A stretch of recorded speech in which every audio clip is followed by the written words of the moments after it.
ఇంద్రుడు దేవతల రాజు. ఆయనకు అనేక శక్తులు ఉన్నాయి. దేవతలలో అధిపతి అయిన ఇంద్రుడు వర్షాన్ని, మెరుపులను, ఈదురుగాలులను నియంత్రించే శక్తి కలవాడు. ఆయన వద్ద వజ్రాయుధం అనే శక్తివంతమైన ఆయుధం ఉంది. ఇది అసురులను చీల్చిపడేసే సామర్థ్యం కలది. ఇంద్రుడు దేవతలను రక్షించే బాధ్యతను నిర్వహిస్తాడు. మానవుల కోసం వర్షాన్ని కురిపిస్తూ భూమికి జీవనాధారంగా నిలుస్తాడు. ఆయన తెల్లటి గజాన్ని అధిరోహించి ఆకాశంలో సంచరిస్తాడు. అతని సేవలో ఉన్న అప్సరసలు, గంధర్వులు, దేవతలు అతనికి సహాయంగా ఉంటారు. ఇంద్రుడు స్వర్గలోకాన్ని పరిపాలించే రాజు. అతని అశోకవనంలో అనేక వృక్షాలు, పుష్పాలు, నదులు ఉంటాయి. దేవతల యజ్ఞాలను అంగీకరించే శక్తి ఆయనది.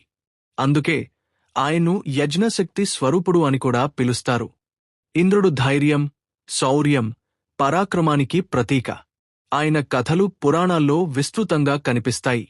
తాను చేసిన యుద్ధాలు, గెలిచిన విజయాలు దేవతల గౌరవాన్ని నిలబెట్టినవి. అందుకే ఇంద్రుని దేవతల రాజుగా ప్రజలు గౌరవంగా పూజిస్తారు.